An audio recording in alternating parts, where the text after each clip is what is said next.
الحمد لله والصلاة والسلام على نبي الكريم أما بعد فأعوذ بالله من الشيطان الرجيم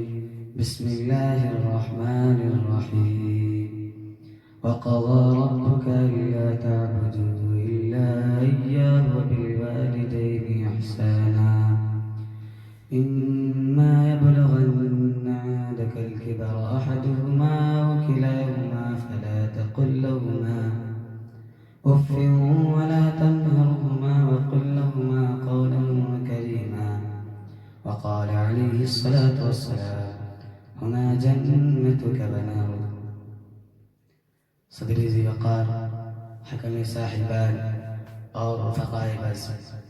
آج کی اس تقریری مسابقے میں میری تقریر کا عنوان ہے والدین کے حقوق. سامعین کرام، آپ حضرات کے سامنے قرآن پاک کی جو آیت تلاوت کی گئی ہے اس میں اللہ تعالیٰ نے معاشرے کے نوجوان فرزندوں کی ایک بیماری کا علاج بتایا ہے اور ایسا کامیاب نسخہ بیان کیا ہے کہ اگر انسان اس کو اپنا لے تو دنیا و آخرت کی کامیابی سے ہمکنار ہو جائے. وہ نسخہ یہ ہے: اللہ تعبدوا الا ایاہ وبالوالدین احسانا، کہ لوگوں اللہ کی عبادت کرو اور والدین کے ساتھ اچھا سلوک کرو. اور آگے فرمایا: اما یبلغن عندک الکبر احدهما او کلاهما فلا تقل لهما اف ولا تنهرهما وقل لهما قولا کریما، کہ اگر تیری موجودگی میں ان میں سے ایک یا دونوں بڑھاپے کو پہنچ جائے تو ان کے آگے اف تک نہ کہنا اور نہ ان کو ڈانٹ ڈپٹ کرنا، بلکہ ان کے ساتھ ادب و احترام کے ساتھ بات چیت کرنا. اور آگے والی آیت میں بھی والدین کی خدمت اور ان کے لیے دعائے مغفرت کرنے کا حکم دیا گیا ہے. آقا صلی اللہ علیہ وسلم فرماتے ہیں: رضا الرب فی رضا الوالد وسخط الرب فی سخط الوالد، کہ رب کی خوشنودی والد کی خوشنودی میں ہے اور والد کی ناراضگی سے رب بھی ناراض ہو جاتا ہے. حاضرین کرام، یہ ایک آزمودہ اور اٹل حقیقت ہے کہ اللہ تعالیٰ حلیم و بردبار ہے، جلدی پکڑ نہیں کرتا، بہت سارے گناہوں کو تو معاف کر دیتا ہے اور بہت سارے گناہوں کی سزا عالم آخرت کے لیے موقوف کر دیتا ہے. لیکن والدین کی نافرمانی ایسا گناہ ہے جس کی سزا دنیا میں بھی دی جاتی ہے اور آخرت میں بھی. والدین کے ساتھ عموماً یہ نہیں دیکھا گیا ہے کہ جس نے والدین کو ستایا ہو وہ دنیا سے آرام کے ساتھ رخصت ہو گیا ہو، بلکہ ایسا شخص کرب و اضطراب، قلق و بے چینی، فاقہ و بدحالی، غرض یہ کہ ہر طرح کے مسائل جھیل کر ہی وہ دنیا سے جاتا ہے.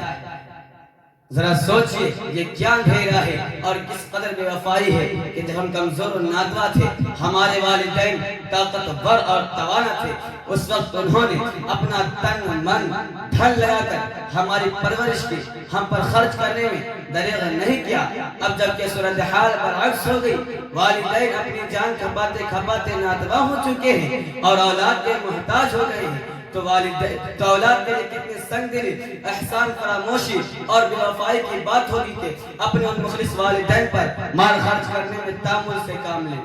ایک شخص نے رحمت للعالمین صلی اللہ علیہ وسلم سے عرض کیا کہ والدین کا حق کیا ہے؟ نبی کریم صلی اللہ علیہ وسلم نے فرمایا: ہما جنتک ونارک، کہ وہی تیری جنت اور وہی تیری دوزخ. نوجوانوں، آج اولاد والدین کے حقوق کو بھول گئے. ماں کو جھڑک دینا، پیارے باپ کے گریبان پر ہاتھ ڈال دینا اولاد کے لیے آسان ہو گیا. مسلمانوں، یہی سبب ہماری ہلاکت و بربادی کے لیے کافی ہے کہ جس کے ساتھ اچھا معاملہ کرنے کی وصیت خود خالق کائنات نے کی، ہم ان کے ساتھ زیادتی کریں. قرآن پاک میں ارشاد باری ہے: وَوَصَّيْنَا الْإِنسَانَ بِوَالِدَيْهِ إِحْسَانًا، کہ لوگوں، کہ ہم نے انسانوں کو والدین کے ساتھ اچھا سلوک کرنے کی وصیت کی ہے. ایک مرتبہ حضرت جبرائیل علیہ السلام نے فرمایا: اس شخص پر اللہ کی لعنت ہو جو اپنے والدین کو پائے لیکن ان کی خدمت نہ کرے. تو نبی کریم صلی اللہ علیہ وسلم نے کہا: آمین. غور فرمائیے کہ بد دعا ہے سید الملائکہ کی اور آمین ہے سید الانبیاء کی، بھلا یہ بد دعا کس طرح رد ہو سکتی ہے؟ سامعین نظام، ایک وقت وہ تھا کہ اولاد اپنے والدین کی خدمت کر کے آسانی کے ساتھ اپنے آپ کو جنت کا مستحق بنا لیا کرتی تھی۔ آج تو اولاد والدین کے حقوق کو بھول گئی، آج تو اولاد والدین کے احسانات کو فراموش کر دیتی ہے۔ اے انسان غور کر، تو کیسے بھول گیا جب تجھے بھوک لگتی تھی رحم والدین کو آتا تھا، تجھے پیاس ستاتی تھی تو والدین پریشان ہو جایا کرتے تھے، تجھے سردی گرمی لگتی تھی تو والدین کو ترس آتا تھا، اگر تجھے کوئی بیماری لاحق ہو جاتی تھی تو والدین کی نیندیں حرام ہو جایا کرتے تھے، اگر تجھے کچھ دکھ تکلیف پہنچتی تو والدین اپنی راحت و آرام کو قربان کر دیا کرتے تھے۔ لیکن افسوس کہ وہ اولاد جس کو والدین نے ایسے ایسے درد جھیل کر جنم دیا تھا، اگر اولاد پوری عمر بھی والدین کی خدمت کرتی تب بھی ایک درد کا بدل ادا نہ کر سکے، وہی اولاد سب سے پہلے جس کو ظلم کا نشانہ بناتی ہے، وہ سب سے پہلے اولاد کے جبر و تشدد کا ہاتھ بڑھتا ہے، وہ اس کے پیارے والدین ہوتے ہیں۔ حضرات گرامی، اگر ہمیں والدین کی خدمت و اطاعت کے ذریعہ رب کو راضی کر کے اپنی آخرت بنانی ہے تو ہمیں ہر طرح سے والدین کے ساتھ خیر اور بھلائی کا معاملہ کرنا ہوگا۔ والدین کے ساتھ بھلا یہ ہے کہ